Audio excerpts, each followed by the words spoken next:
Hello everyone, it is April 2024. The 4th edition of Age of Sigmar will be coming this summer, and Warhammer community just posted an article giving us a first look at what the new War Scrolls will look like.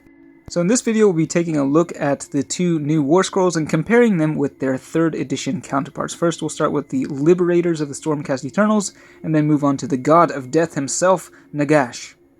So, starting with the Liberators, who are a basic infantry unit of the Stormcast Eternal faction, let's start with everything that has stayed the same. So, Liberators still have 2 wounds, although the wounds characteristic has been renamed as Health. They still have the same movement characteristic of 5 inches, and the unit of 5 Liberators can make one model a champion, which we don't actually know the rules for, but you can guess that it will probably have one more attack, just like it did in 3rd edition of AOS.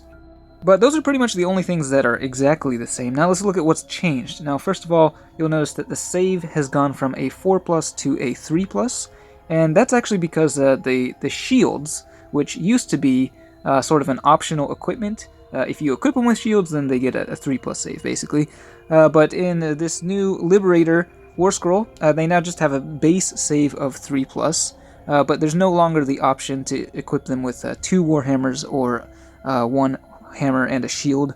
So regardless of what the individual models are carrying, they all just have a 3+ save, and they all have Warhammers. And you'll notice the weapon profile has changed a little bit on the Warhammer. These Liberators have become a bit more deadly. They still have 2 attacks that hit on 3s, but they now wound on 3s as well. They got Rend -1, damage 1, but they also have a new special weapon ability, and they hinted that there are actually a number of universal weapon abilities that will be added to the game. And the one that we see here happens when you get a critical hit, which is when you roll a 6 on the hit roll, and it converts that attack into mortal wounds. Although mortal wounds are now called mortal damage in 4th edition. You'll notice that the Lay Low the Tyrants ability that they had in 3rd edition is now gone, so basically they have upgraded weapons to make up for that. But I do like the direction this is going. Currently in 3rd edition there are so many units that just have like an extra way to deal damage at the end of the combat phase or after attacking, but it's just simpler, I think, if they just make that part of their combat attacks instead of a completely separate role. You'll notice that the paired weapons option is now gone, so this may be the start of a trend where they're starting to consolidate weapon types and just make it all simpler overall, regardless of how you choose to model each individual model. Although they still do have the Grand Hammer, which has the same attack profile except it just deals 2 damage. I do like this change because the old Grand weapon actually had a different wound roll, which just made it harder to remember which one is which. It's definitely easier to remember the hit and wound roll when all of the weapons in the unit are the same. And then the other big change we see is that Bravery no longer exists, and that is because the Battle Shock mechanic that existed up until now is now gone. We don't know if Morale is entirely gone from 4th edition, but we do know that models no longer flee after combat like they used to. Instead, they now have a control characteristic, and Liberators only count as 1 for the purposes of contesting objectives, unless you apply their new special rule, which you can see there color-coded in purple, Stalwart Defenders, where you add 3 to the unit's control score while it's contesting an objective wholly within friendly territory. So each model in that case would count as 4 control. And finally, you'll notice at the bottom of the new War Scroll, there are 2 rows of keywords. I believe the top row of keywords is universal special rules, so infantry and champion. In the core rules, it'll list what those do. Each of those will have some special ability attached to it that will apply to everything with that keyword in the entire game, which of course saves space on each individual War Scroll. So overall, nothing too drastic changed here. They still feel pretty much the same, just things have been simplified and condensed a little bit. But let's look at how they've changed the much denser War Scroll of the Supreme Lord of the Undead. You'll notice immediately the old 3rd edition War Scroll is just a massive wall of text. The new one, of course, there's still a lot of text in there, but it's really been condensed quite a bit and fit neatly into one card. And that's one thing they mention, is that every single War Scroll for every unit in the game is going to fit on the same size card. Now, like with the Liberators, I think overall they've translated a lot of the stuff from the 3rd edition version into the 4th edition version pretty well. retaining a lot of the flavor, which is one thing that I think a lot of people were worried about with these new War Scrolls, is how, well, everything just become really bland and boring. But looking at these new War Scrolls, I think the new version is just as interesting as the old one, while getting rid of a lot of the minor annoyances and inconveniences that existed in 3rd edition. So again, the only things that remain completely unchanged in here is that he still has the same amount of wounds, aka health, and he also has the same save.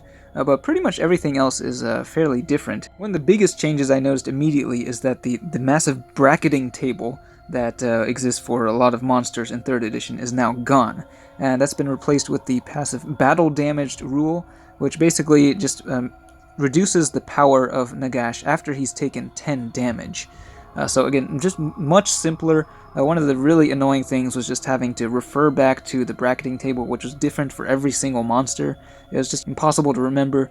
So this really simplifies things while still retaining some of the effects of large units like this, losing some of their effectiveness after being damaged. They haven't explained what power level means, but I would assume it refers to Nagash's wizard level, which if you look at the bottom in there, there's a wizard with 9 in parentheses, and so I would assume that means he can cast and unbind 9 spells per turn. You also notice down with the keywords, he has quite a few of those universal keywords. We got War Master, Unique, Hero, Monster, Wizard, Fly, and the Ward save is also down there, which I saw a lot of people complaining about. They were saying, you should make the Ward save more prominent because it'll be easy to miss. Although I think once you know where it is, it should be pretty easy to locate. And hopefully, overall, there'll be slightly fewer units in the game with ward saves, as well as ones that are able to deal mortal wounds, at least I'm hoping, personally. Again, Bravery has been replaced by Control. Nagash counts as 10 models when contesting objectives. He also just has a flat movement of 10 inches, which was the maximum movement he had in 3rd edition. You'll notice his weapon profiles are much simpler as well. He has one less weapon, no longer has the Spectral Claws and Daggers, which was a really weak attack that just meant you had to roll more dice for very little damage usually. So I'm hoping that is a trend they continue, is that they consolidate a lot of those melee weapons especially, so that big monsters and characters don't have to spend as much time in the combat phase. You can just get through those attacks more quickly. The weapon profiles themselves remain mostly the same, although Lakanash now has Rend 2 instead of Rend 3. So overall he'll be dealing less damage in combat, which I hope they kind of apply to more of those monsters, because I think there are a lot of units that are just way too deadly in 3rd edition, just can completely wipe out hordes of infantry in a single round of combat. So although the Liberators do hit harder now, we'll see what they do with the power level of all the units as they adjust everything for 4th edition. As for other things that have changed on the War Scroll, you'll notice that a lot of these abilities are color-coded and also have a little icon indicating the type of ability they are, making it a bit easier to identify things at a glance. And a lot of these effects for Nagash have changed slightly. For example, the Staff of Power used to add 3 to casting and unbinding and dispelling. It now just adds 2, but stops working if he miscasts a spell. However, even if he miscasts a spell, he can continue to cast spells as normal, unlike normal wizards. Hand of Dust, which used to be a spell, is now a special ability that activates at the end of each turn, and allows him to have a 50-50 chance of basically just outright killing a hero or monster he's in combat with. So again, the effect is mostly the same, but it is turned into an ability instead of a spell. And you'll notice it has the Rampage keyword, so it sounds like pretty much all monsters will get a Rampage ability on their War Scroll, instead of just the Monstrous Rampage, which happened at the end of the charge phase in 3rd edition, which oftentimes players would completely forget about.